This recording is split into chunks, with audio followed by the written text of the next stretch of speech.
Arlene, ano ba ang paliwanag ni Mayor Go sa mga kumukestyon sa kanyang pagkatao at hindi lang sa kanyang pagkatao, pati doon sa mga entry ng kanyang ama sa kanyang birth certificate? June, para nga doon sa mga ilang mambabatas pagkatapos nga ng pagdinig ay mas maraming tanong kaysa sagot ang lumabas sa pagdinig ngayong araw. Sa ikawalong pagdinig ng Senate Committee on Women, Children, Family Relations and Gender Equality, muling binusisi ng mga senador ang totoong pagkatao ni Bamban Tarlac Mayor Alice Guo. Dito muling sinabi ng alkalde na isang kasambahay noon ang kanyang ina na nagngangalang Amelia Leal batay sa kanyang birth certificate na hindi umano niya na nakita at iniwan lamang din umano siya sa kanyang ama. Ngunit kwestiyon ng mga senador kung bakit nakalagay din sa birth certificate nito na kasal ang kanyang ina at ama na si Angelito Guo. Don't use that word kasambahay kasi pinagluloko mo lang kami. Paano maging kasambahay yung nanay mo kung sila ay kasal ni papa mo? Maliban na lang kung si papa mo ay nagsisinungaling dito sa birth certificate. And what is the reason why would he lie? Yung birth certificate ko po, binigay po sa akin ng tatay ko nung hiningi ko po sa kanya. Ang nabasa ko po doon sa birth certificate ko po, nakalagay po doon, biological mother ko po ay housekeeper.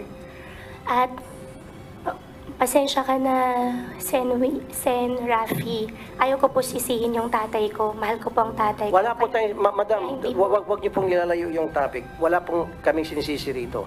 Ang sa amin lamang is trying to find the truth. Kinumpirma rin ng alkalde na kapatid niya sina Sheila Leal Guo at Seaman Leal Guo. Taliwas ito sa sinabi ng alkalde noong nakaraang pagdinig kung saan itinanggi nito na kilala niya ang dalawa. Ngunit makikita sa birth certificates ng mga ito na magkaiba ang petsa ng kasal ng kanilang ina at ama. Why would you lie about something like this? Bakit po kailangan magsinungaling sa bagay na napakadali namang pong i-check? Nakaraan po na Senate hearing. Kaya po, lahat na lang po naging sagot ko po is I don't know, hindi ko po alam. Dahil ayaw ko po madamay pa po ang ibang tao. Ayon kay Senate Deputy Minority Leader Risa Hontiveros na chairperson ng komite, batay sa Philippine Statistics Authority, 2005 na at hindi 2003 na irehistro ang kapanganakan ni Mayor Guo. Wala rin anyang record ng kasal ang kanyang ina at ama at wala ring birth record.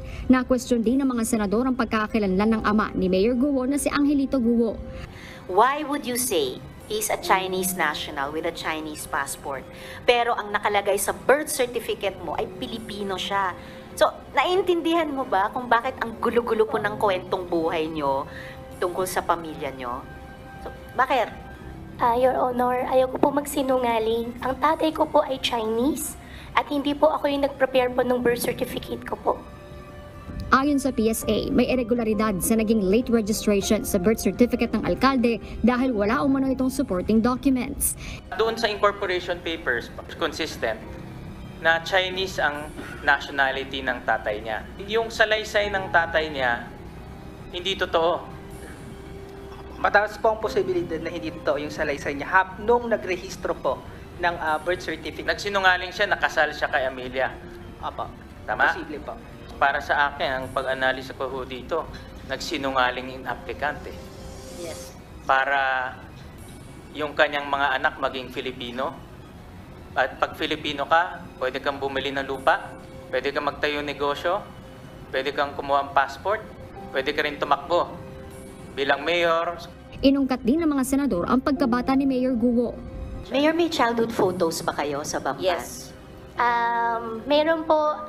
Nung bata po ako, Madam Chairman, hindi po talaga uso cellphone. Pero sa nangyari po, meron po mga circulation po ng mga pictures ko po ng teenage life ko po sa conception. I can provide po. Lumaki po ako sa farm. Kinulong pa ako na tatay ko. Paulit-ulit na nga, parang memoryado nyo. Kasi kino-coach ka ng lawyers mo siguro. Ang playmates ko po doon sa farm ay yung mga dati po na may empleyado rin po. Pagbalik ko po ngayon araw, hahanapin ko po sila at sa susunod po na Senate hearing, isasama ko na lang din po sila. So we want to be convinced that all elected officials are Filipinos and not spies of other countries. Kasi parang scripted. Kasi I was born on this is what I can remember. And then when I ask you the same question, it's the same road. Samantala, itinanggi rin ng alkalde ang mga iniuugnay sa kanya na nangangasiwa umano ng kanyang negosyo sa Pogo. I have received a very reliable information that you have a live-in partner that manages the POGO operations in your town. Your Honor, hindi po, wala pong katotohanan po yun. Kasi Mayor totoo. sa isang bayan sa Norte. Opo. May kilala ka ba? Norte po, marami po ang kakilalang mayor po ng Norte po. Sa Pangasinan. Pangasinan, meron po. Alam ko na po, hindi nilink niyo po sa akin. Hindi ako naglilink sa'yo. Wala akong ano. Pero wala pong katotohanan. Nanindigan si Mayor Guo na wala siyang kinalaman sa Pogo at hindi ito ang dahilan ng kanyang pagtakbo. Hinamon naman ni Senator Raffy Tulfo si Guo na sumailalim sa lie detector test, bagay na handaan niyang gawin ng alkalde. Nais maimbitahan ni Senator Tulfo sa susunod na pagdinig si dating Bamban Tarlac Mayor John Feliciano na nag-endorse noon kay Guo sa pagka-mayor. June, sa pagdinig, sinabi nga rin ni Mayor Guo na hindi niya umano alam na may criminal records yung ilang co-incorporators ng Baofu compound, gaya nung kanyang naging kasosyo na si Huang Jiang na lumalabas na isa palang pugante mula China. Pagkatapos naman ng pagdinig, June, ay nagsalita rin si Mayor Guo sa mga miyembro ng media at sinabi nito na nanindigan siya na isa siyang Pilipino, hindi siya aalis ng Bamban Tarlac at hindi rin umano siya isang espiya. June, pagkatapos nga nitong hearing ay magkakaroon pa ng isang executive session ang Senate Committee on Women at magkakaroon pa muli ng isa pang hearing o ikasyam na hearing kaugnay ng issue. At yun muna ang update mula rito sa Senado. Balik sa iyo, June.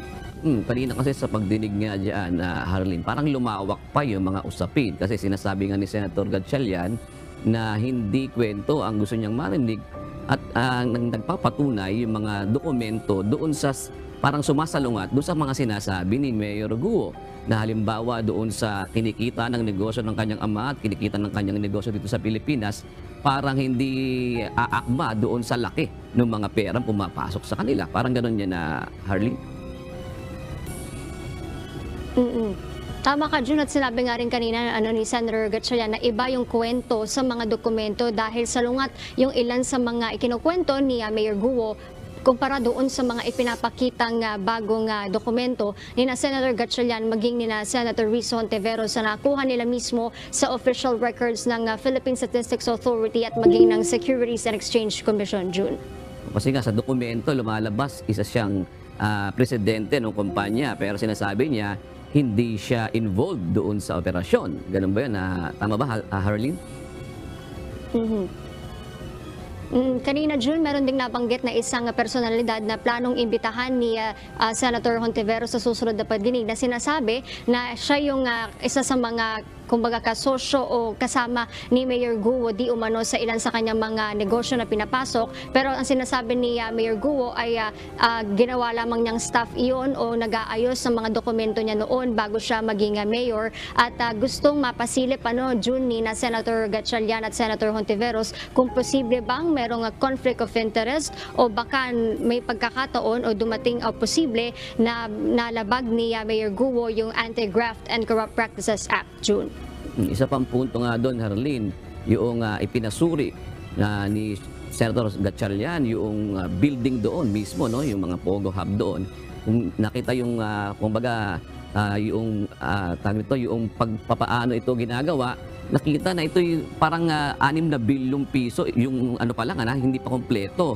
Parang may sinasabi sa parang saan nanggaling yung mga pera, parang lumalabas pa rito yung money laundering, Harleen.